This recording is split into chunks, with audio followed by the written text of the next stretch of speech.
Howdy howdy.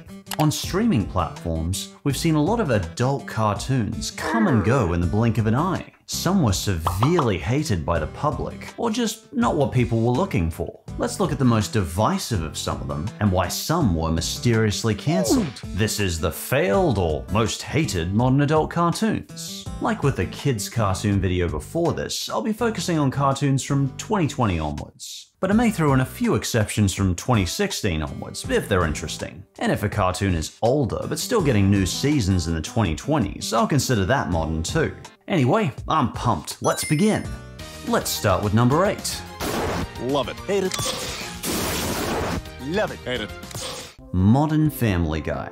Let's start by talking about an old favorite, because Family Guy is running strong to this day. I often watch it on Disney+. But it remains, and always has been, a very divisive show, partially because of its divisive history. Family Guy is known in two lights. It's first known for its crass jokes, drawn-out cutaway gags, and trolling its audience. But it's also known for brilliant musical numbers, laugh-out-loud jokes, and beautiful animation sequences. I can't tell you how often I'll quote a Family Guy joke to this day. Alright, I'm just gonna go over here and throw up about something else now. As I've gotten older, it's gotten more and more interesting to me because I never know what to expect. Sometimes I'll laugh really hard and have a great time. Other times I'll roll my eyes and rage quit the show after a particularly garbage joke. But let's explore it like we would any other cartoon. It gets some great reviews, but also some very subpar reviews. Even its audience score on Rotten Tomatoes is pretty mixed. Look at its score for season 16. It got 69%. Did they do that on purpose? I don't know. Let's start with the most popular review on IMDb from Askland. I miss the older seasons. It seems back then, Seth and his crew had fun voicing and writing the characters. Occasionally there were musical numbers thrown in, songs I know by heart. Shaboopy, shaboopy, shaboopy. That girl who's hard to get. We hardly get any of this nowadays. It seems like the only reason the show is running nowadays is money. I'm not angry at the state of the show, but I'm sad at what it's been reduced to. Jaren was a bit more disappointed with later seasons, but loved the original seasons. A shell of its former self. Family Guy used to be the best show on air. I still love watching it, but it's gotten very lazy and all around bad with the writing. This season just seems boring and depressing compared to older seasons, but I give it slack because the show has been running for over 20 years. I definitely get where they're coming from, but I do think the show is way better than it was in seasons 5 to 12. Though the original first 4 seasons of Family Guy are classics, it's hard to match that original charm and effort. Though there are still definite improvements. I like Stewie's complex character now way better than I did in early seasons. But in the new streaming Disney Plus era, Family Guy can feel more formulaic. Peter will do something stupid, Lois will get mad, and Peter will give some sappy speech zooming in on his face at the end, resulting in Lois buying it and forgiving him, of course. Till the next episode where he inevitably does something stupid again. Rinse and repeat. But most of the insultingly terrible episodes seem to have happened around 2010 to 2014. 8 years ago, I did a whole Worst Family Guy video focusing on these terrible 4 seasons. But in the modern Disney Plus era, Family Guy still has some really funny moments. And we still have characters I find really pleasing and likable, like Cleveland and Bruce. And Meg's been expanded upon as a character in more recent episodes. Plus, when they do happen, I still find Brian and Stewie episodes really special. I still think they're a great team-up. They remain one of my favorite character duos in all of animation. Family Guy continually fascinates me because it's like a Lucky Dip candy bag. Sometimes you'll pull out a really tasty chocolate. Yay! Other times you'll pull out a gross out candy corn or licorice. Yeah! But Lucky Dips aren't for everyone. Some people, understandably, want something that's guaranteed to be tasty. But if you want something unpredictable, try a random episode of a Disney Plus newer season and see what surprises or horrors you pull out. You may hate it and rage quit it, or you may love it and laugh out loud. To me, that's part of the fun of Family Guy. And for number 7, Human resources. The show describes itself as Big Mouth meets The Office, and from the little I've seen of The Office, that's not far from the truth. But I'd personally describe human resources as a very, very adult version of Inside Out. But rather than looking at the psychology of an 11-year-old's single bad experience of moving, it looks at the entire spectrum of human experiences from many different angles. And I loved Inside Out, so of course I'm going to enjoy this concept. For example, in the first episode, we see all the monsters together doing their part in the midst of a woman giving birth, and it's downright fascinating. That's why it's taking twice as long. Well, that's not necessarily true. Now you won't be able to feel anything when you push. That's how people live. The tear front to back. They'll just have one big hole. All throughout the episodes, there were so many interesting, thoughtful analogies. Love bugs, and my favorite, logic rocks. Robbie, it's highly unlikely there's a monster under your bed because monsters are big. Shame wizards, anxiety mosquitoes, and of course, hormone monsters. As the reviewer and commenter Invader said, This is the aspect of Big Mouth I loved. The personification of human behaviours and emotion. But it wouldn't be on this list if it wasn't very divisive. Like the original show, it's definitely not for everyone. It can be queasy, gross, and uncomfortable, but so can life. I'm shown a different perspective every episode, and it's raw and exhausting. So after a tough day full of anxiety and stress, I get why not everyone wants a show like this. Between hated and failed, I'd say Human Resources was more failed than hated. Because like me, many reviewers actually enjoyed this show, such as 2FanCorp. I haven't watched Big Mouth, but this is a funny and somewhat deep show. If you don't like crude humour, this is not for you, and you shouldn't watch it and whine about it. Stay away! But I had fun with it. Ironically, the Inside Out 2 trailer is getting a lot of credit for introducing anxiety as an emotion for Riley, but Human Resources and Big Mouth have been using the anxiety mosquito for years. Anyway, why did Human Resources get cancelled? Say what you want about Big Mouth, after 7 seasons, it's certainly no failure. But spin-offs don't always get the numbers of their counterparts. Not every spin-off is going to be a Frasier success. But in this case, I think HR was cancelled simply because Netflix changed their animation department. Recently, the head of Netflix's adult animation, Mike Moon, left his position to focus on other projects. If not for him, we wouldn't have gotten shows like BoJack Horseman or Big Mouth. So with Mike going, it was announced HR would be cancelled after 2 seasons, and Big Mouth would finally come to an end after 8 seasons. And honestly, 8 seasons is a damn good run for a cartoon. Yeah, but someone pay. Little Demon.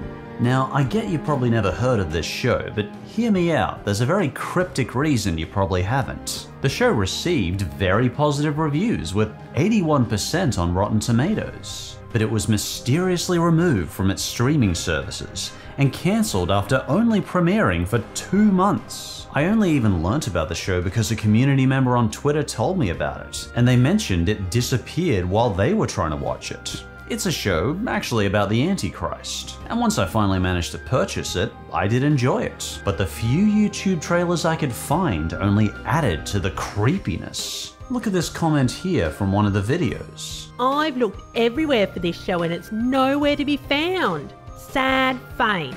The only response they received was, Good, because unless you want to be possessed by demons, don't watch it. Say what now? Even the re-uploaded official trailer's top comment was one of those creepy Christian prayer recitals you'll occasionally see in YouTube comments, as though they actually think they're going to ward off some digital evil or convert people to their religion in the comments of YouTube videos. How's that working out for you, by the way? Who is really looking through YouTube comments going, you know, I just need a little more Jeebus in my life? Anyway, it's all very weird and mysterious. I tried to find the original trailer for Little Demon, but it was removed. And now there's nothing official on YouTube even available about the show. In fact, the most viewed video about Little Demon is, well, one of those cliche Mickey Mouse thumbnails with the photoshopped red eyes talking about how quote-unquote satanic Disney is. Apparently, Disney is satanic panic because they own the network that aired Little Demons. Okay. I'll see you in everlasting damnation. But it doesn't matter how stupid negative attention is. If there's a lot of it, it has power. And I think this sort of negative attention is why it was removed from all streaming services. Disney apparently didn't want to be seen as demonic by this religious group. Generally, the concept of challenging or killing the Christian God is a big no-no in Western culture, though you can occasionally find the concept in Japanese culture. And I will do it without false hope. Damn, I love that line. Anyway, it's just unsettling to me how hush-hush Little Demon became so rapidly. The cartoon itself is grim and dark, but it humanizes Beelzebub as a father.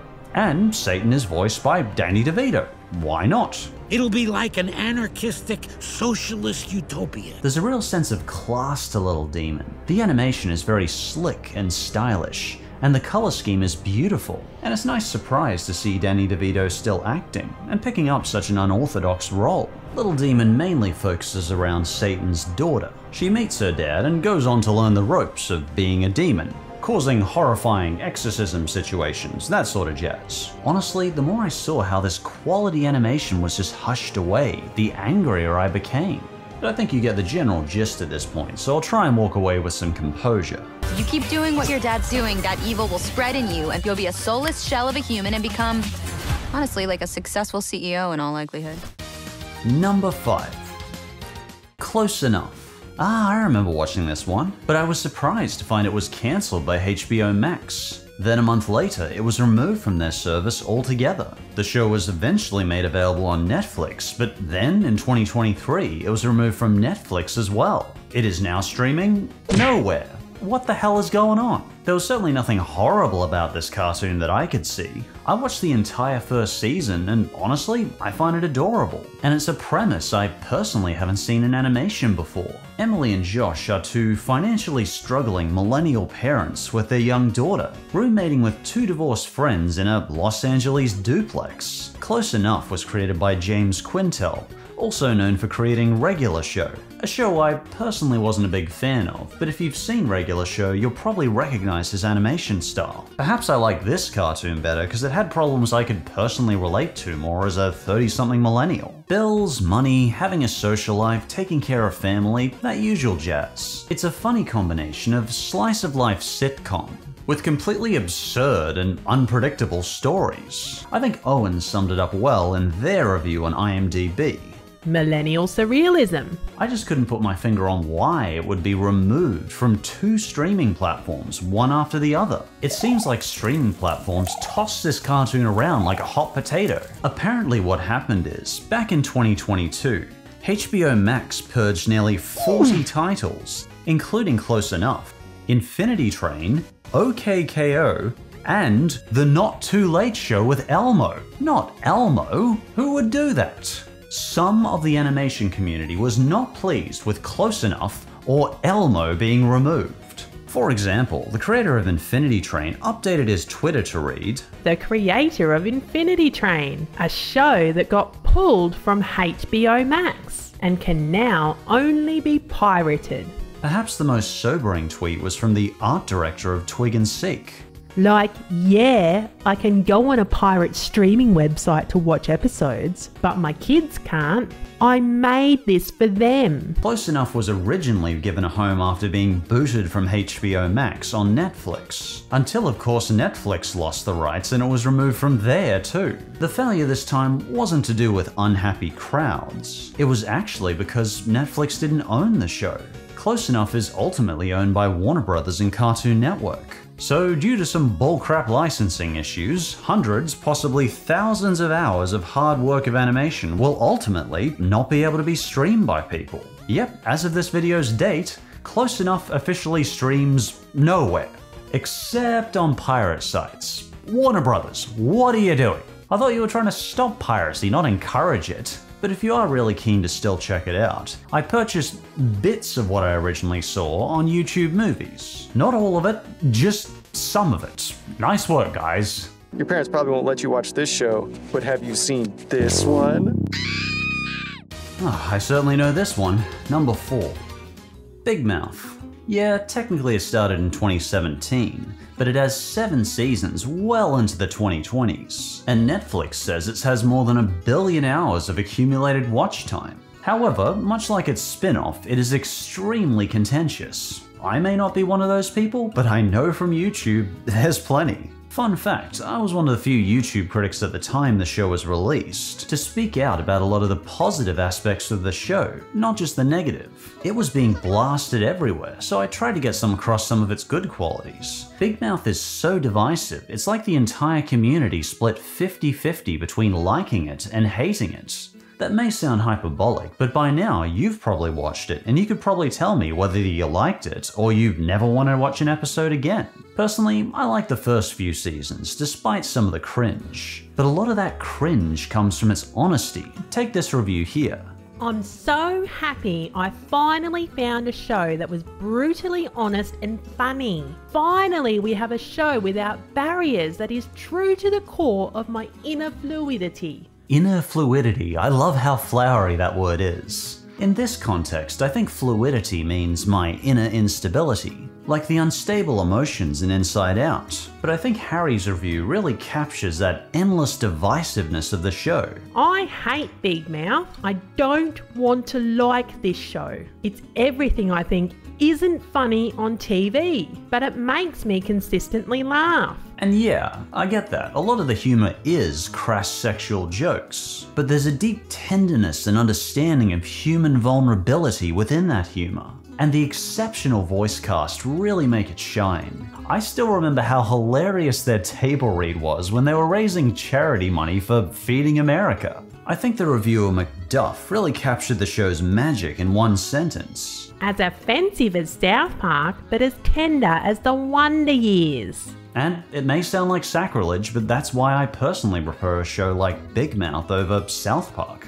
I feel like Big Mouth has so much to say, despite how frequently raw and uncomfortable it is. It's a cartoon I can only watch in small doses, but I learn something new every time I watch it. You probably already know the plot. At first, it's the stories of teenagers going through puberty, but at other times it's stories of mothers going through menopause, or anyone just going through anxiety and depression. It's not just a story of puberty, but all genders' puberty. And unlike South Park, they treat transgender people like actual human beings, compared to whatever that was. When I was a teenager, the best I had to understand the unknowns of puberty was American Pie. I'm glad nowadays we have an insightful but divisively raw show, and it's at least there for the adults that can tolerate the gross out. In my opinion, Big Mouth is indeed the best, worst cartoon. Number 3.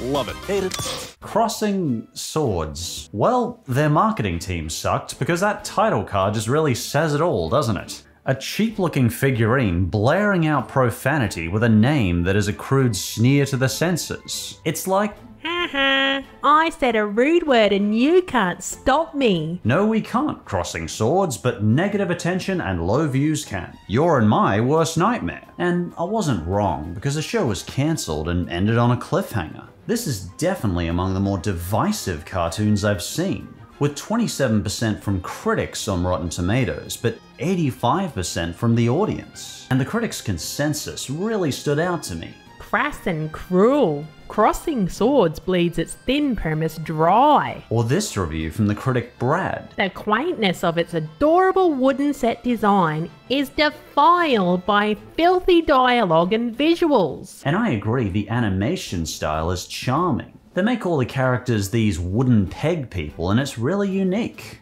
As CBR said, it has this real quaint arts and crafts quality to it. And I really like the main character Patrick. No. Another Patrick, considerably smarter and kinder. This Patrick is just trying to be a squire that helps people. I'd actually argue Patrick is the best part of this show, but both Patrick and the art style clash with the crude jokes and brutality. It's often got a relentlessly grim tone and just gruesome violence. Like, despite the entire show being made of cute wooden figures, I'd still call this a hard R. Obviously, there's nothing inherently wrong with dark humor or crude comedy. but I think Crossing Swords lacked that tenderness a show like Big Mouth or even Drawn Together had to a degree, so the off-color jokes just don't work as well for me. There is some witty dialogue buried in here, but I'm just not gonna laugh about a joke about a prostitute being famous for having STDs. So many STD jokes. That's our most famous local hooker, HPV Annie. She spread HPV? Says it's the worst epidemic of stage 4 gonorrhea he's ever seen.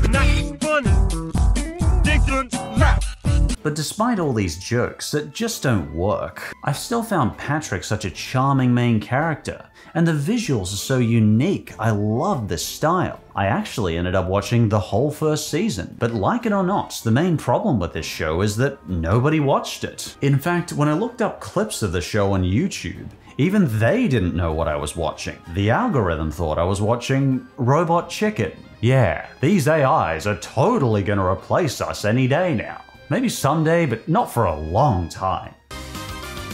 Number 2. Brian? This feels weird.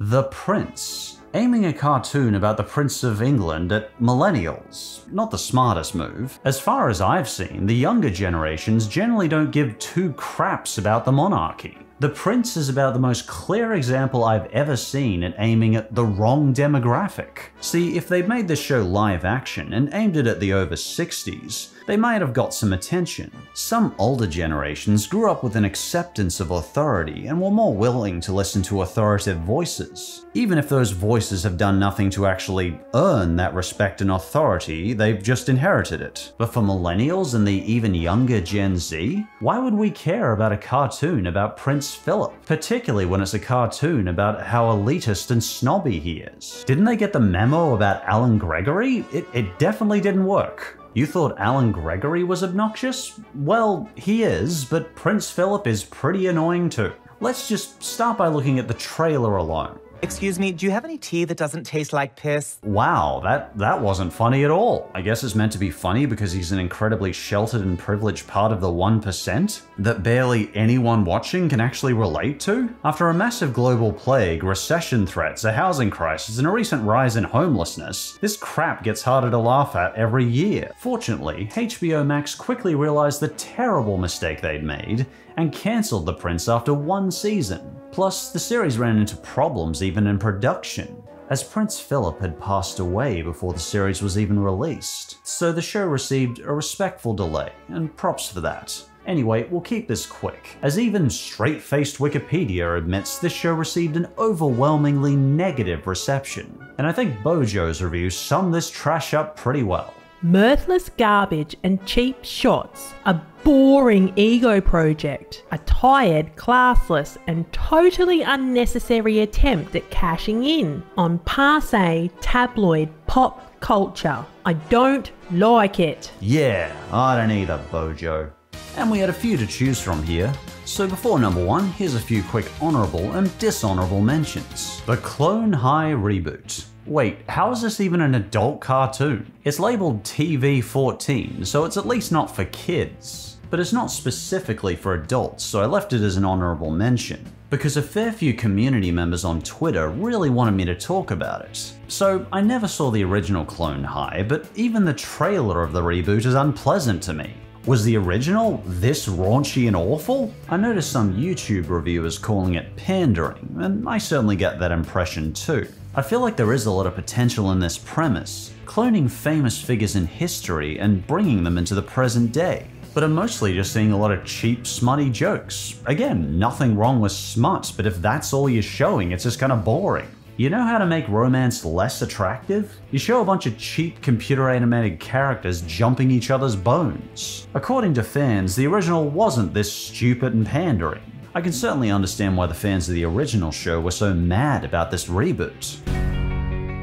Phooey, I'd be keeping that to yourself, Chief. This one definitely should go off for your resume. Magical Girl Friendship Squad. This innocent little cartoon was wiped off the face of the earth. When I searched up this cartoon on YouTube, I couldn't even find an official trailer. All I could find in my search results were worst cartoon ever reviews. Turns out the two main characters are Alex and Daisy, two millennials who just lost their jobs and I'm sorry, this animation style is just not working for me. As Hauntlich pointed out, what is going on with these walk cycles? The whole thing feels choppy and just out of place. After 2 episodes, the main problem I personally had was, these characters' dialogue makes me feel like I'm watching an awkward friend doing stand-up for the first time, and bombing terribly. I want to encourage them, but I also never want my friend to relive this humiliating bombing experience again. I just know that right job is out for them somewhere. It's just not comedy. According to interviews, the show's creator wanted to explore meaningful and deep topics surrounding womanhood, which I'd love to see too. I think, particularly in adult animation, we need more ladies as main characters. I mean, I love My Legend of Korra, and She-Ra's got lots of fans. But how about some shows specifically for adults? Anyway, I'll stop complaining. Paradise PD. Alright, now this is most definitely an adult cartoon, and it is most definitely hated by many viewers. Though as I mentioned in a previous video, I've got a soft spot for this. I laughed hard at some of these jokes. Yes, there's one ridiculously off-color joke at the start, and it almost destroys the show from the get-go, but aside from some of these jokes, I actually enjoyed these wildly over-the-top characters. Again, some of the humor gets a bit too crude, but overall, I liked Paradise PD. And of course, that quick dishonorable mention goes to Velma. I skipped this one because not only has everyone on YouTube already said how much they hate the show, but I discussed it before in most hated modern cartoons. And honestly, even though I agree it's a terrible cartoon, I just get sad at the sheer social energy that has gone into hating this show and some of the people behind it, deserved or not. I just don't think it's a good look for our community, you know? So we'll leave this one early and move on to number 1. And last and least, number 1. Bordertown. Oh dear, Bordertown is... Okay, I think that's enough for the calendar. Well, it's... Darn, I tried to call Amy, but it was busy. It's... You want to poke it? What? No! Fine, more poking for me. It's something. Bordertown sure didn't get far. It managed 13 episodes before getting cancelled. This is another case where we have a super divisive show, mostly on the hated side. It's everyone versus a small minority of viewers. Critics mostly hated it, but there was a small pocket of viewers that did like it. An emphasis on small. For example, Bordertown's Reddit has 188 members. For a multi-million-dollar cartoon's Reddit, that's not a lot of members. Its tomato meter was a pretty pathetic 39%, but its audience score was a much more impressive 84%. Though mind you, some of its audience reviews sounded oddly on the fence. I mean, just listen to this review. It's a shame this is so stereotypical and offensive. It was a very funny show with a lot of great humour in it. I just got a promotion! So it's predictable and offensive, but also really funny? I mean, I'd call that a backhanded compliment, but what do I know? This reviewer rated it 4 out of 5. Enjoyable, but deeply flawed at times. And for a whodunit, it's often predictable. How is enjoyable but thoroughly flawed and predictable worthy of 4 out of 5 stars? Some of these adult reviews are more confusing than the kid reviews I read last time.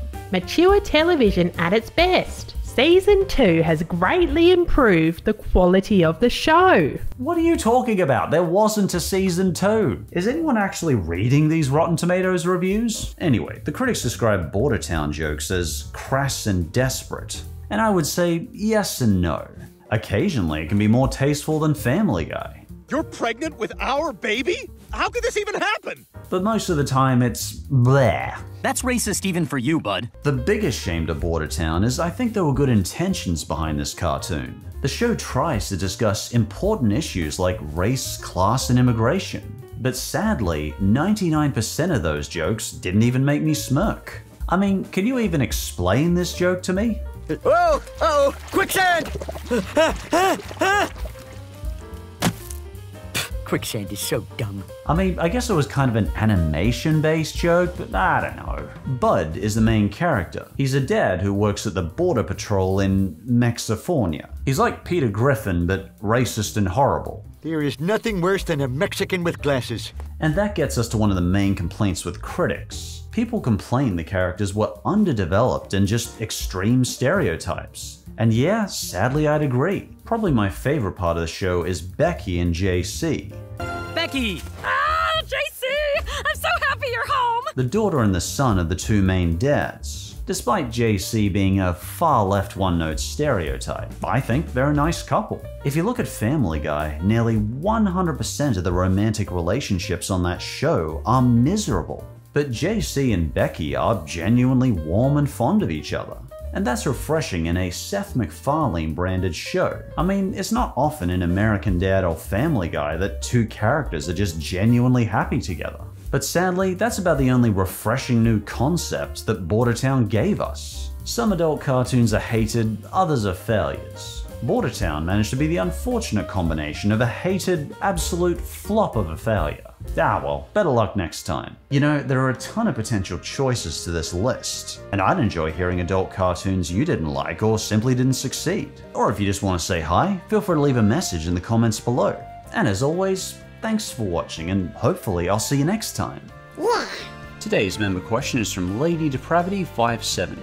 They ask, you obviously love American cartoons, but what are your thoughts on the American people? Oh, that's a loaded question. Most of my online friends are in America, and Robin is among my closest friends and she's American. So I think I get along with a portion of the American people. Though there's definitely a portion of the American population I can't understand, I've always grown up appreciating the American free spirit. Though my heritage is Canadian, so I always feel most at home across the border with my overly polite fellow Canucks. Sorry, I rear-ended you. That's my mistake.